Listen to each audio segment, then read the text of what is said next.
Hi hello welcome to my channel JC moral stories.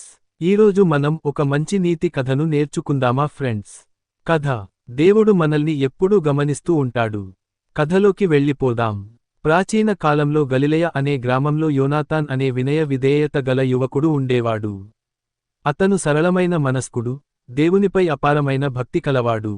గ్రామంలోని ప్రజలు ధర్మకార్యాలు చేసి వాటిని అందరికీ తెలియజేసుకోవడం ఆనవాయితీగా మార్చుకున్నారు. కాని యోనాతాన్ మాత్రం పరలోకపు తండ్రి కోసం మాత్రమే జీవించాలని నిశ్చయించుకున్నాడు. ఒకరోజు గ్రామంలో కరువు వచ్చి ప్రజలు చాలా ఇబ్బంది పడ్డారు. కొన్ని కుటుంబాలు ఆకలితో అలమటించసాగాయి. యోనాతాన్ తన పొలం నుండి కొంత ధాన్యం తీసుకుని రాత్రివేళ ఎవరికీ తెలియకుండా ఆ కుటుంబాల ఇంటి ముందర ఉంచి వెళ్లాడు. తెల్లవారుజాము వారు చూసి ఆశ్చర్యపోయారు.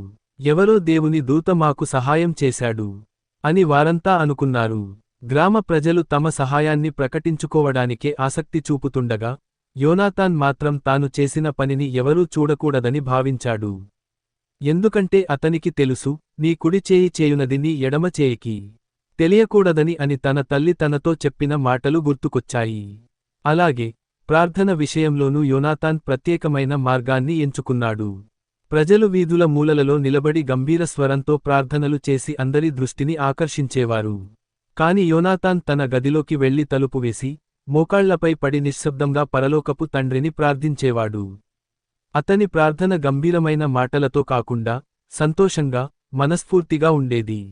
పరలోకమందున్న మా తండ్రి, నీ నామము పరిశుద్ధపరచబడుగాక, నీ రాజ్యము వచ్చుగాక, నీ చిత్తము పరలోకమందు నెరవేరుచున్నట్లు భూమియందును నెరవేరునుగాక.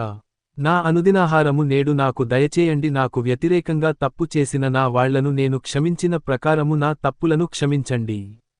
నేను శోధనలోకి పడకుండా దుష్టుని నుండి నన్ను తప్పించండి. ఎందుకంటే రాజ్యము, బలము, మహిమ నీవే అయున్నావ్ సృష్టికర్త. ఆమేన్. ప్రతిరోజు ఆయన తన గదిలో తన సృష్టికర్తకు తన మనసులోని ఆలోచన పంచుకొనేవాడు. ఆయనకు తెలుసు, రహస్యమందు చూచు నీ సృష్టికర్త నీకు ప్రతిఫలమిచ్చును అని తన తల్లి తనతో చెప్పిన మాటలు గుర్తుకొచ్చాయి. ఒకరోజు యోనాతాన్ పొలంలో పనిచేస్తుండగా అతని పొరుగువాడు సీమోన్ వచ్చి గొడవ పెట్టుకున్నాడు.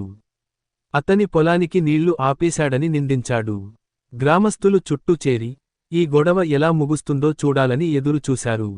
కాని యోనాతాన్ ఎలాంటి గొడవకి వెళ్లలేదు. సీమోన్, నువ్వు నన్ను క్షమించు, నీ పొలం మంచిగా పంట పండాలి అని చెప్పి తన పొలంలో నీళ్లను అతనికి ఇచ్చాడు. ప్రజలు ఆశ్చర్యపోయారు. యోనాతాన్ మాత్రం తన హృదయంలో గర్వించలేదు. ఎందుకంటే అతనికి తెలిసిన తన తల్లి తనతో చెప్పిన మాటలు గుర్తుకు వచ్చింది. మనుష్యుల తప్పులను నేను క్షమించినట్టయితే నా తప్పులను సృష్టికర్త క్షమించును అని గుర్తుకు వచ్చింది.